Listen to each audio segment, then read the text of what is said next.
Bismillah, walhamdulillah, wa salatu wa salamu ala rasulillah wa ala alihi wa ashabihi wa man tabi'ahum bi isanin ila yawmiddin wa ba'd. Assalamu alaikum wa rahmatullahi wa barakatuh. All right, so today we're looking at Kitab Afatul Lisan, which we've been talking about some time now from Mukhtasar Minhaj al-Qasidin. This is the chapter on the pitfalls of the tongue. We talked about 6 of those so far, and tonight we're going to look at number 7, which actually includes more than one item. They're all related in one way or another. And then the next time we meet, we'll be talking about the 8th one, which is backbiting, which is going to take a little bit more time than usual because it's a rather lengthy section, considering that it is one of the more frequented pitfalls. So tonight's topic, the author of the book, rahimahullah ta'ala, he says that al-afatu sabi'a, which is the 7th pitfall, includes, think about this now, don't think how this has happened to you, but how you may have been guilty of this. The first one is ifsha'u sirr, which means to divulge a secret. That's number 1, pitfall 1. We should say 7A. 7B would be ikhlaf al-wa'd, which is essentially to break a promise. And we'll get into that a little bit more in detail. The next one, which would be C and D, al-kadhib fil qawl. That basically means untruths, or to say false things. Sometimes we might say lying, and we'll talk about the difference between when you say something false and when you say something that's a lie. A lot of that has to do with the intention. And then al-kadhib fil yameen. Okay, and this is when you make a false oath. And the yameen, al-yameen, it basically means al-halaf bil yameen, or to take an oath by saying wallahi, or to swear by one of Allah's attributes. And then you would say, I'm going to do something, or I'm not going to do something. And often it's, if I do this, then I will do that. Or if I don't do this, then I will do that, or I won't do that. There's a number of different methods or ways in which a person may take such an oath. So anyway, here you have 4 kind of items. And so we're going to look at the first one, which is divulging secrets. Again, secrets. Divulging a secret is a pitfall. It's destructive in nature. So the Prophet ﷺ, he said, when a man says something and then turns away, it becomes a trust. Like when he's talking, when one person is talking to you, right? And then when they conclude what they're saying and they end their conversation or whatever, then now you're holding what was said in trust. All right? A trust here is an amana. And this hadith is found in Musnad Imam Ahmad, Sunan Abi Dawood, and At-Tirmidhi. And we understand in Islam the importance of safeguarding the trusts that we have been given. In our faith, a trust, an amana, is essentially something that is sacred. And the reason that I say that is because it's a divine command to safeguard the trust. And you can find that in the Quran, Surah Al-Anfal, chapter number 8, verse number 27, when Allah says, Ya ayyuhalladhina amanu la takhunu Allah wa rasul wa takhunu amanatikum wa antum ta'lamun. Which means, oh you who believe. Okay? Ya ayyuhalladhina amanu. So, oh you who have iman. So now we've attached what's coming with your iman. La takhunu Allah wa rasul. Do not betray Allah and the messenger. Wa takhunu amanatikum. And do not betray, basically, your trusts knowingly. Do not do so knowingly.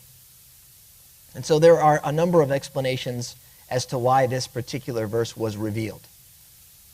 As we understand, many of the verses in the Quran were revealed due to some specific scenario or situation within the life of the Prophet ﷺ. And some of the great Imams of the Quran have cited the occasion of Abu Lubaba ibn Abdul Mundhir divulging the intent of the Prophet ﷺ to Banu Qurayza. And this is something that I mentioned in some detail on one Friday when we talked about Banu Qurayza. And we've talked about them a lot, I would say. Okay, and as you know, in Medina there were several Jewish tribes, one of them being Banu Qurayza. And this scenario happened after things went awry with the Jewish community in Medina. Initially, they lived together, the Muslim community and the Jewish community of Medina lived together under a mutual agreement to keep safe the city, basically, and to come to one another's aid when aid was needed. And at some point in time, that began to break down, rather unfortunately. But, you know, people are who they are, okay? And it seems, historically, some people have a disposition for certain qualities and behaviors. And the Jewish community of Medina had a disposition towards this supremacy, if you will, and did not like that the Prophet was from Arab. Like, they were there for the Prophet's emergence. Some of them had migrated to that region to receive a prophet.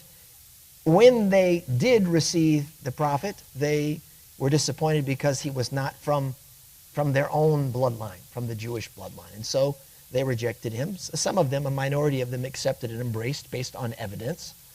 And so essentially, when the Prophet ﷺ came and established the city, the Muslim city in Medina, it did a number of things. Not only was it about that issue, but it was about the Prophet coming to establish justice in Medina and to rule with divine law. And when that happened, it paralyzed the Jewish community's operations of manipulating the Arab tribes that were there, Al-Aws wal-Khazraj. They were constantly working from behind the scenes, right?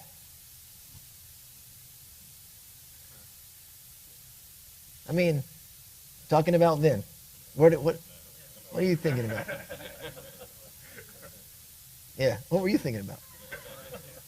You don't know either. I don't know. They were working behind the scenes in order to have Al-Aws wal-Khazraj constantly at each other's necks, in order to destabilize Arab unity. Feel me? Okay. And so when the Prophet ﷺ came, he unified Al-Aws wal-Khazraj. And that paralyzed, because this had an impact on their power structure and their economy, their authority in society. And so when that happened, they started to get pressed, right? They were getting tight about the issue. And so they wanted to now seek a means by which they could rid the city of the Prophet and destabilize the region again. And so they would now be seeking outside efforts from the superpower.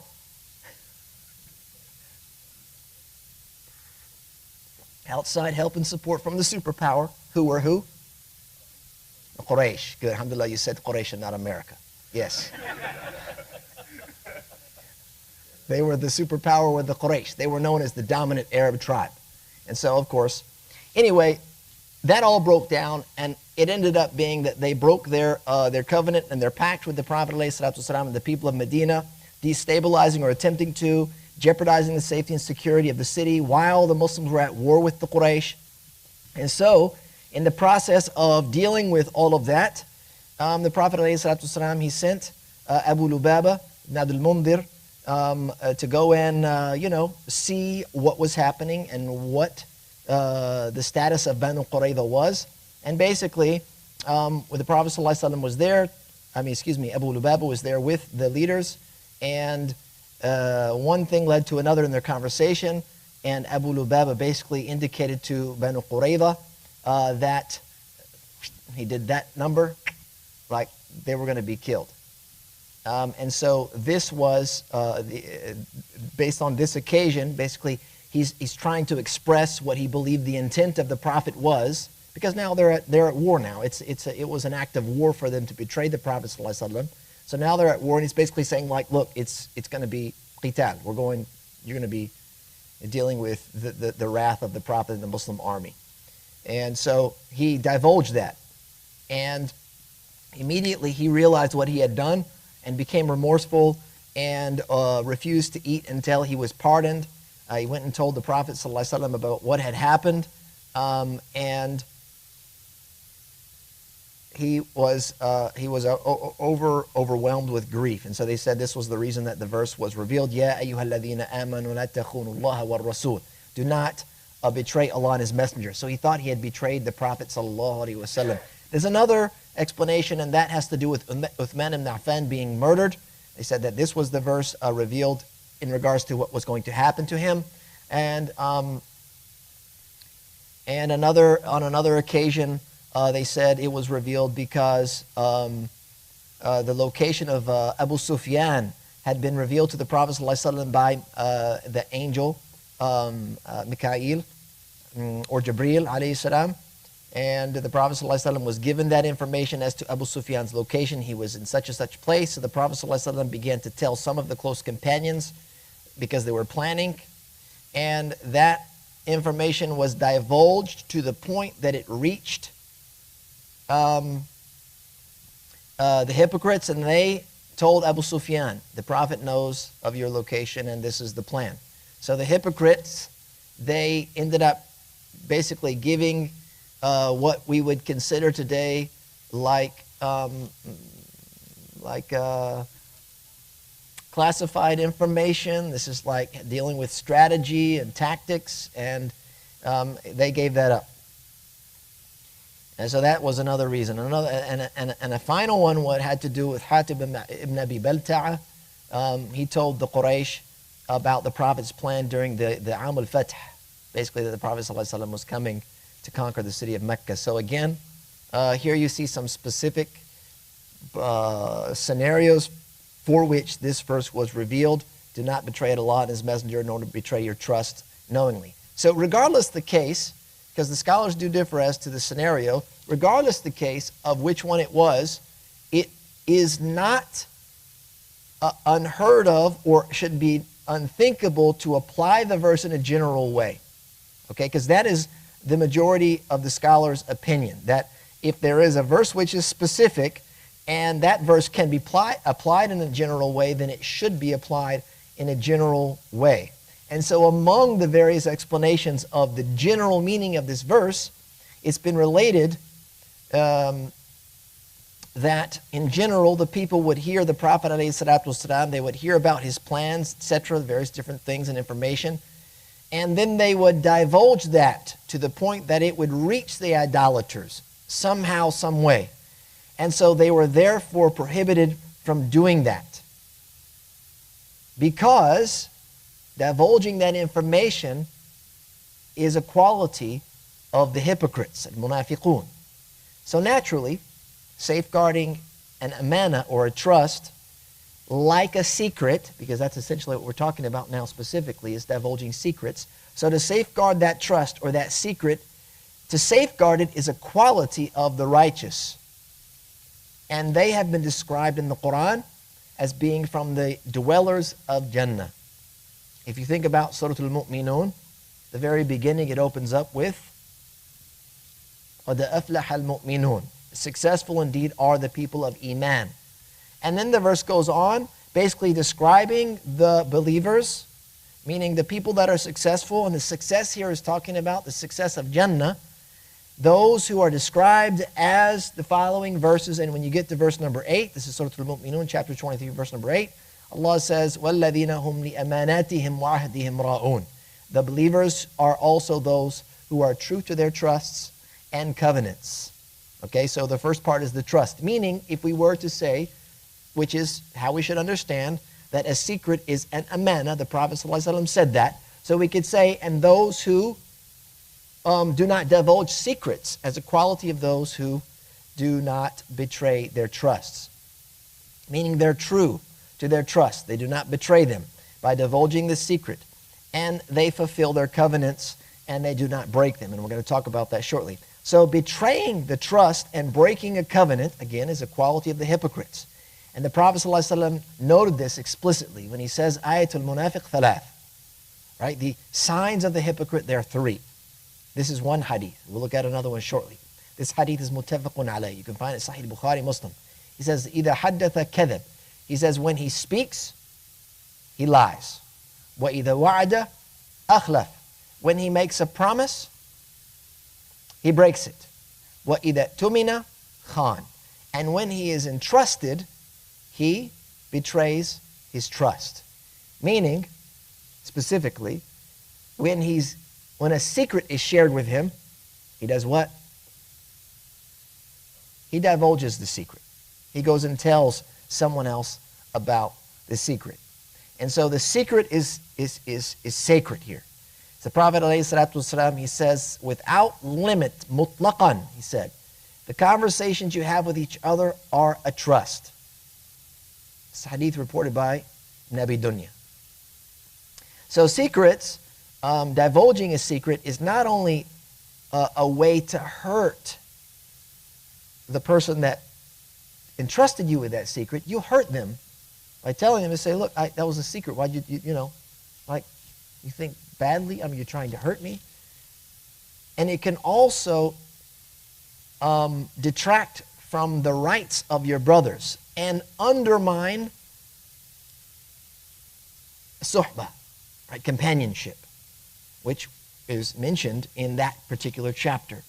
The Imam talks about qualities of good companionship, and from those qualities is keeping the secret safe. And so when you divulge a secret, you are unthreading the bond of brotherhood. And of course, this not only goes for your close companions, but also your acquaintances, people that you know, and it can be harmful. So divulging a secret is blameworthy. It's naturally repulsive behavior because it erodes at that brotherhood and communal life. And it becomes haram to do so when divulging a secret causes harm to another. It can cause harm. So that's the first 7a that we talked about, ifsha'u sir. The next thing is ikhlaf al-wa'd, which basically means to break a promise.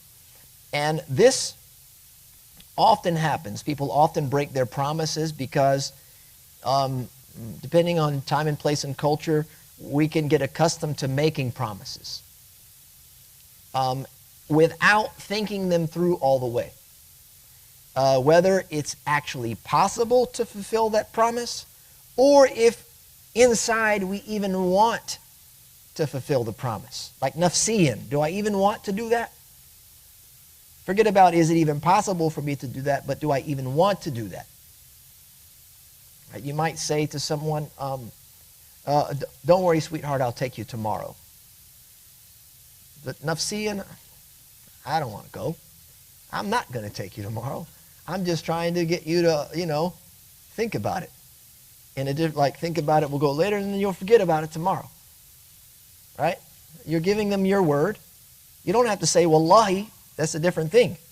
And if you're giving them your word and it's understood that this is a promise to you, this is a wa'd, I'm telling you, we're going to go, we're going to do it, or whatever it may be, I'm going to get you a this, or I'm going to do that for you, and I don't even have the ability, or I don't even want to, and so I'm not going to. And so this is something that often happens because we're hasty to make those promises for whatever reason that may be without thinking about them. And this breaking of the promise is again a sign of the hypocrite. We looked at that hadith when the Prophet ﷺ, there are 3 signs of the hypocrite. One of those is when they promise, they break their promise. Another hadith that we look at here, found in Sunnah Nasa'i, says, أَرْبَعَةٌ مَنْ كُنَّ فِيهِ كَانَ مُنَافِقًا أو كانت فيه خصلة من الأربع كانت فيه خصلة من النفاق حتى يدعها. Number 1, he says, okay, so there are 4 things, 4 traits. Whoever has them is a hypocrite, or whoever has one of them has one of the traits of hypocrisy until they give up that trait. So you might not be a munafiq, right? But you might have a trait of this hypocrisy. The first thing he says, إِذَا حَدَّثَ كَذَبَ, that when he speaks, he lies. وَإِذَا وَعَدَ أَخْلَفَ, when he promises, he breaks that promise. وَإِذَا عَاهَدَ غَدَرَ, when he makes a covenant, he betrays it. وَإِذَا خَاصَمَ فَجَرَ, and when he debates or argues, he resorts to foul language or repugnance. Losing the argument, so it's just whoever's loudest wins.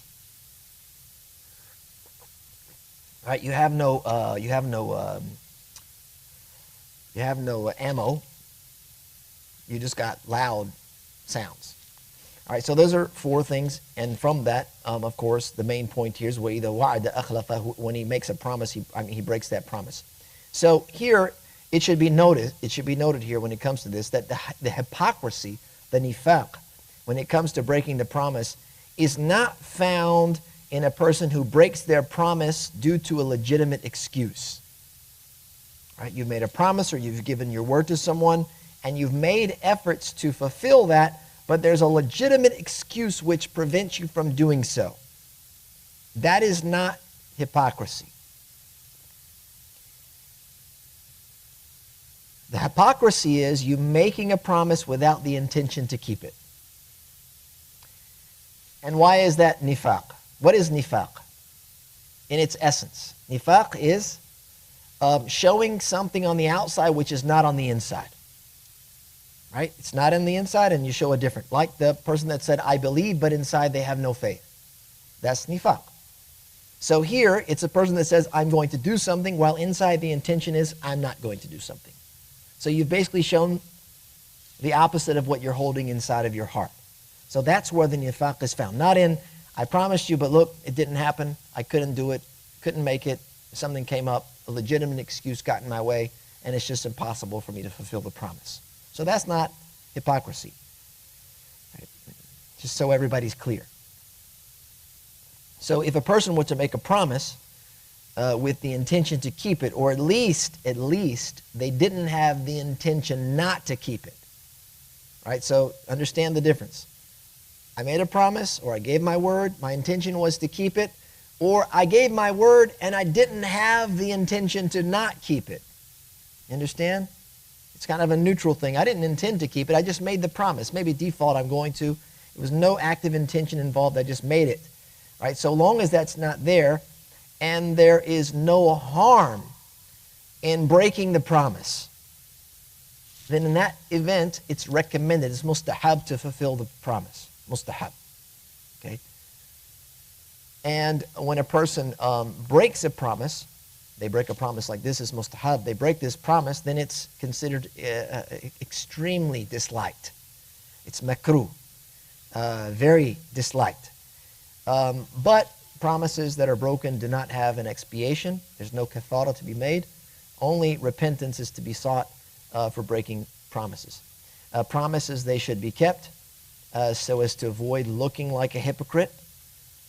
Just as much as you wouldn't want to actually be a real hypocrite. Again, you look like a hypocrite when you don't keep a promise, even though inside it might be that you're not. So you want to avoid even looking like a munafiq, just as much as you want to avoid actually being a munafiq. And so this naturally is a command from Allah subhanahu wa ta'ala to fulfill and to keep our promises. In the Quran He says, Ya ayyuhalladhina amanu awfu bil uqud. This is Surah Al-Ma'idah, chapter 5, verse number 1. O believers, He says, awfu bil uqud. To honor your uqud, an aqd is a contract. But when you understand the nature of the verse, the companions and the great mufassirun, they said, bil uqud ay al-uhud. Meaning that the contracts are talking about your covenants, your promises, because that's essentially what a contract is. It's a promise of sorts, even though there may be some legal ramifications applied to one and not the other. So these two things that we've just talked about, safeguarding your trust, the amana, including that as the secrets, and fulfilling promises are directly tied to your iman and your deen, your religious practice. It's been narrated by the great Imam Ahmad on Anas قال قلما خطبنا رسول الله صلى الله عليه وسلم إلا قال لا إيمان لمن لا أمانة له ولا دين لمن لا عهد له. This hadith, Anas, he said it was very rare that the Prophet ﷺ would address us without him saying, whoever has, he says, la imana la, has no faith. He says, la imana liman la amanata la. Basically, whoever has no trust has no faith. Wala dina liman la ahda la. And whoever has no promise has no deen. Okay? You understand? If you can't be trusted, there's no iman. If you can't make a promise, then there's no deen. So these things go together with your faith and with your religion. So that has to do with ikhlaf al-wa'd, which is the second part here. The next part, the next pitfall the author mentions is spreading false information and making false oaths. So al-kadhib fil qawl wal yamin. Okay, so spreading false information, or al-kadhib fil qawl. This is like what we might call lying. However, in the understanding of the Arabic language, al-kadhib is not only something that's done intentionally, but it's also something that is done unintentionally. Like a lie, we would typically say is an intentional act to spread misinformation or falsehood, to say an untrue thing intentionally. Whereas we would typically say somebody that said something false unintentionally, we would say you made a mistake. But in the Arabic language, it covers both, even though we might say more specifically one is khata, but you could say this is kadhib. It's a concealment or a misinformation. So intentionally spreading false information or lying is sinful.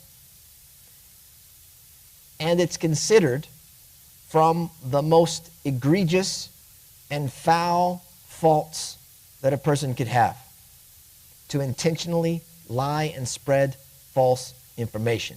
According to the great Imam al-Hasan al-Basri, he said that lying, al-kadhib, he says, is the foundation upon which hypocrisy is built. And it's also a form of treachery. So the Prophet ﷺ, he says, كَبُرَتْ خِيَانَةً أَن تُحَدِّثَ أَخَاكَ حَدِيثًا هُوَ لَكَ مُصَدِّقٌ وَأَنْتَ لَهُ كَاذِبٌ. You find this hadith in Musnad Imam Ahmad, Sahih Bukhari, Imam Bukhari related in Al-Adab al-Mufrad and Sunan Abi Dawood, and it says it is great treachery to tell something to your brother so that he believes you when you are actually lying to him. Meaning you've gained his trust and confidence, and you're saying it to him in a way which sounds authentic and legit, when in reality you're lying. This is khiyana. It's a form of treachery. And because of that, the Prophet ﷺ warned us of its great danger, this type of treachery and lying. And the great danger of it is hell, Jahannam. Waliyadu billah.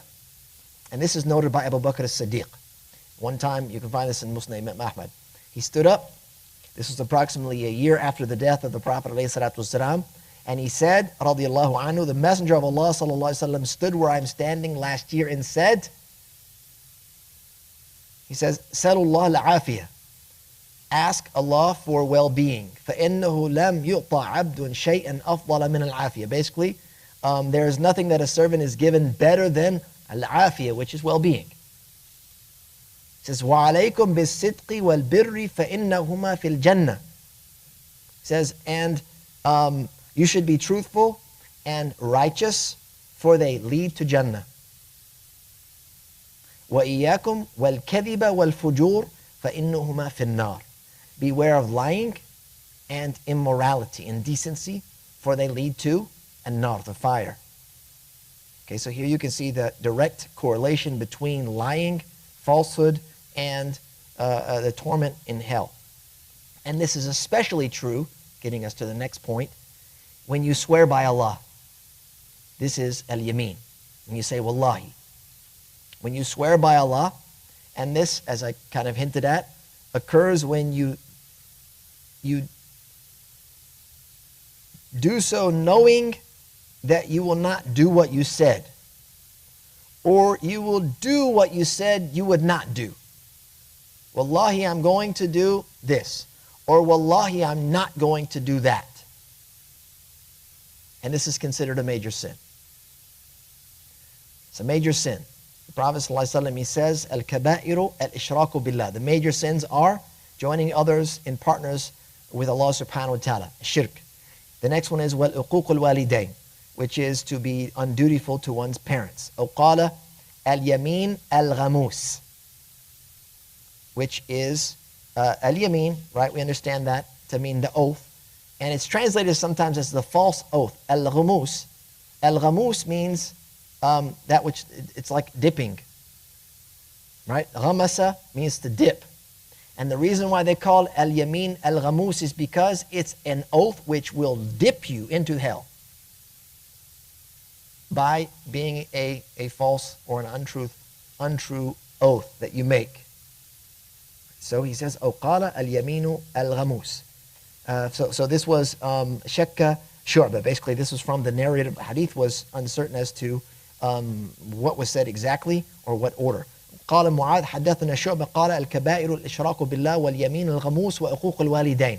So here is another narration. أو قال قتل النفس. He says the major sins are الشرك بالله, basically associating parts with Allah. اليمين الغموس, which is the false oath, which ends you in hell, and being undutiful to your parents. Or he said قتل النفس, to kill basically an innocent life. This you can find in Sahih Bukhari. So here you get an idea of 4 major pitfalls. Again, divulging the secret. Ikhlaf al-wa'd, which is breaking the promise. Al-kadhib fil qawl wal yamin, which is lying or making false oaths. Okay? All of that is prohibited, he says here. Except for what has been allowed. There are some concessions that have been made for like lying. But he says, to your wife. Yes, we'll talk about what that means, because it's not just off the hook. You don't just off the hook lie to your wife. Yeah. Okay? Or in war. He says, فَإِنَّ ذَلِكَ يُبَاحٌ. And basically that is permitted. That is permitted. So the author here mentions 2 exceptions here. Lying to a spouse or in times of war. A third exception would be to bring about reconciliation between 2 parties or 2 people. That you could lie in order to make that happen. And there might be another exception here or there, but we can find this specifically mentioned. What's the narration here? Sahih Muslim.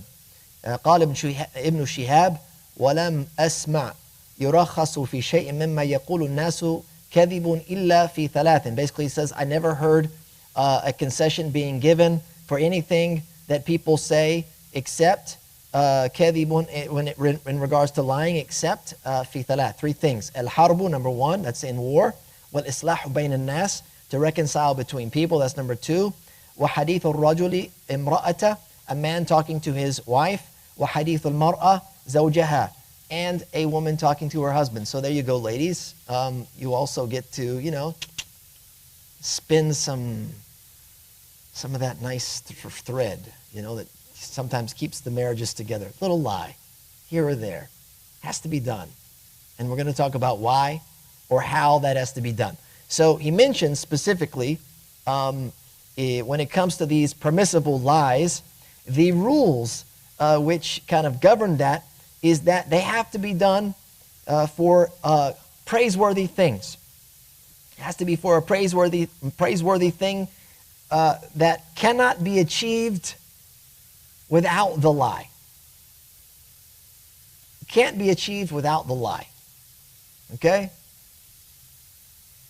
How was the dinner? She spent hours.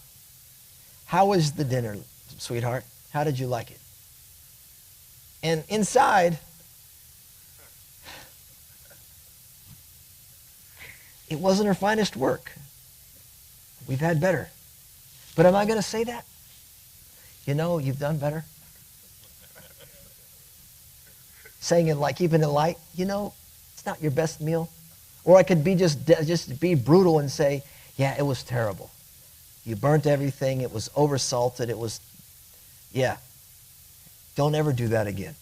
What am I going to say? Because I want the next meal, right? I do want another meal.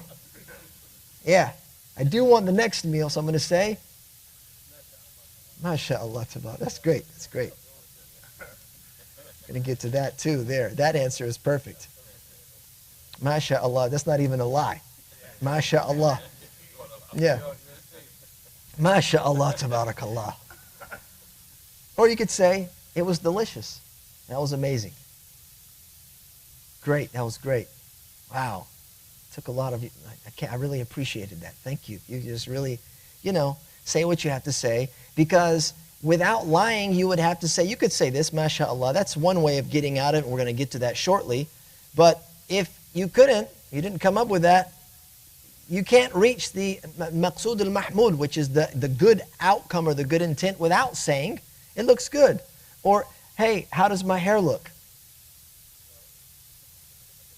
Yeah, how does my hair look? How do I look? You know, those types of things. Or the wife to the husband, you know, if the husband's been tasked with something, how did I do? You know, is that good? Was that satisfied? Did I get what you wanted? Right? Birthday or whatever you celebrate comes around and you have to offer a gift, right? You go to the wife with a gift. Hopefully you've thought about it. It's not an Amazon gift card.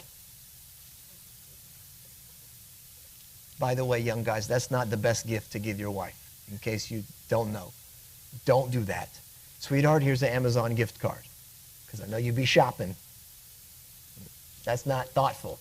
You'd be like, oh, okay, I'm already spending your money on Amazon. I don't need your money in the form of a card. I already got that. It's your bank card. I already got that. Yeah. Yeah. That's not a good gift, right? To give the gift card. Right? But your wife, she could say, Jazakallah khair. Wow, thank you so much. You know, I have something I really wanted to get, and this is going to take care of that. And you feel like, oh, all right, home run. When in reality, foul, flag on the play. There's a flag on the field, right? You just got a red card. But if she wants to be nice and to preserve the bond that you have together, husband and wife, as opposed to nitpicking at something that is really meaningless in the grand scheme of your marriage, she's going to go, MashaAllah, Tabarakallah. MashaAllah, Jazakallah khair. Thank you, smile, try and Hollywood it up enough that you'll feel like you're not a failure. Or whatever other thing similar to that, right? So that is the idea behind when it's permissible to lie. If it's not going to achieve a good end, you can't lie. If the good end can be achieved without lying, then you can't lie. If you can achieve the good end without lying, then you don't lie, because the default for a Muslim is to say the truth, is to be truthful. So there's one example between spouses, husband and wife. As you can imagine, during wartime, you get captured and they go, where's the base?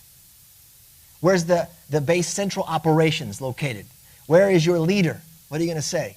I'm a Muslim, I always speak the truth. He's right around the corner at this address tucked down in the basement in the bunker. I can't lie as a Muslim. No, you're going to say, no, he's not even in the country. He's not even here. Yeah, he's in Qatar. He's in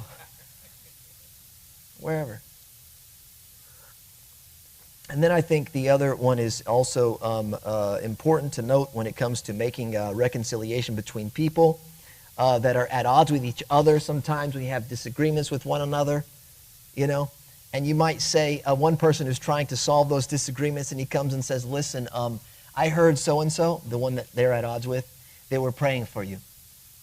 Or they praised you. They said you were amazing on the court or something. You got great game, or I don't know. They were really bigging you up in front of the guys. It was great.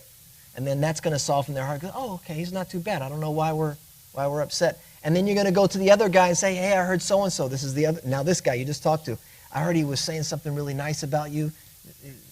You know, you're going to kind of orchestrate this thing where you're having to fabricate something in order to bring people back together. It's either people or parties where you can do that, and in this case, it's permitted to say a little white lie in order to bring about some good. So this is permissible. He says, فهو فيه مباح إن كان ذلك مقصود مباح المقصود مباح. Basically, that if the end is permissible, then the lie is permissible. وإن كان المقصود واجبا.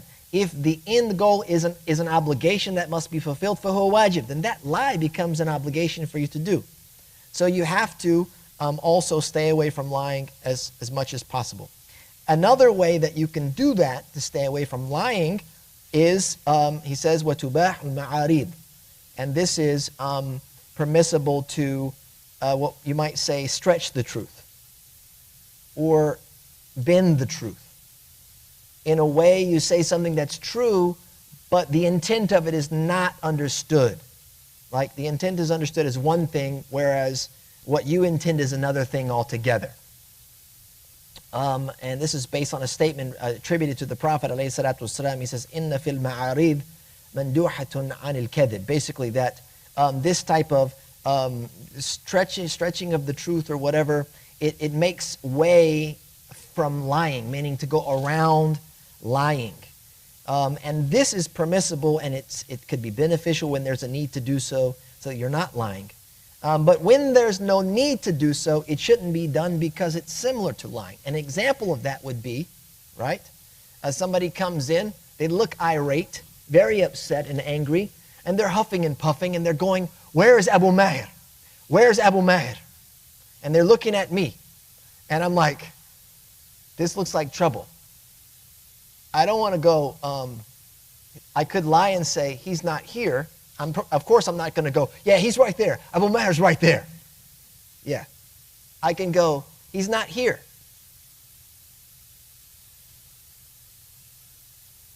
He's not here. You understand it? I mean, what? He's not here. But I'm talking about here. Abu Maher's not here. Right? No, nothing there. There's nothing right here. Is there anything here? No, so I'm not lying. There's nothing here. Is there Abu Maher right here in my hand? No, of course not.